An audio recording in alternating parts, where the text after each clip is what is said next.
Okay, so welcome back again. So this video is something to do about kinetic energy, and it's a review of kinetic energy. Very simple, similar to the previous video on potential energy and work.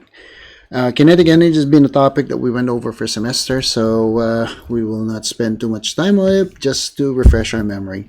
So unlike potential energy, kinetic energy has something to do with the energy of motion. So the word is kinetic. So kine, motion.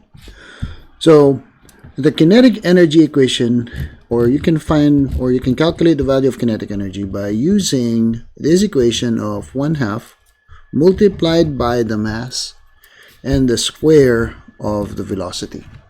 So this means that when you square the velocity, the direction doesn't really matter. Okay, so it's a scalar quantity. So in energy is basically a scalar quantity as you square it. Same thing with potential energy. It's either going up or down.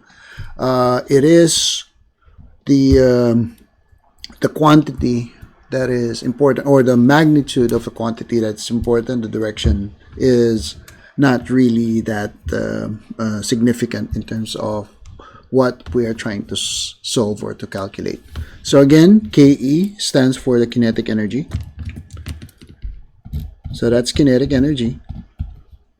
And the units of energy, again, energy is the ability to do work, and work is joules. So kinetic energy is also in terms of joule or joules. So that is uppercase J. Mass is letter M, lowercase m. And the unit for mass is kilograms or kilogram. So if it's greater than 1, of course, that will be kilograms. So the symbol is kg. And last but not least, for our table, velocity is represented by the italic letter V. And the unit for velocity is meter per second. Okay, so meter per second. So what if the car is traveling at kilometers per hour? Then you have to convert kilometers per hour into meters per second.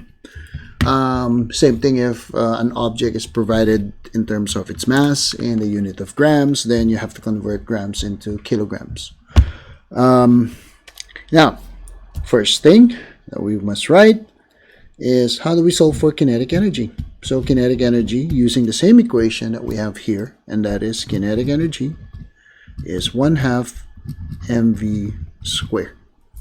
So the square of the velocity multiplied by the mass, and you divide it by 1/2. So there's two values that we must know in order to solve. So when you are working on example problems or problems in kinetic energy, to solve for kinetic energy, you must know the mass as well as the velocity. Okay, so we need the velocity. Now, what if we are solving for mass? So from the original equation, okay, from this original equation that we have, mass can be calculated using the equation 2 multiplied by the kinetic energy. And I think I missed one letter over here, which is Ke. So instead of K, it should be Ke, kinetic energy. Okay, that was my fault. And then you divide it by the square of the velocity. So any variable on the right side should be information that is provided to you in the word problem in order for you to solve for your mass. So it means that you should know your kinetic energy. At the same time, you should also know the velocity. So those are the things that you must figure out. Last but not least is how do we solve for the velocity? Okay, how do we solve for the velocity starting from this original equation?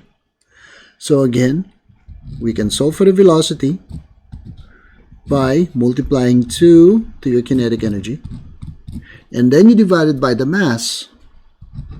And since this one is square, so let's take the square root of both sides. So therefore the equation for velocity is basically the square root of 2 multiplied by the kinetic energy divided by the mass. So two variables that you need to know in order for you to solve for the velocity of a moving object using the kinetic energy equation are the kinetic energy and at the same time the mass of the moving object.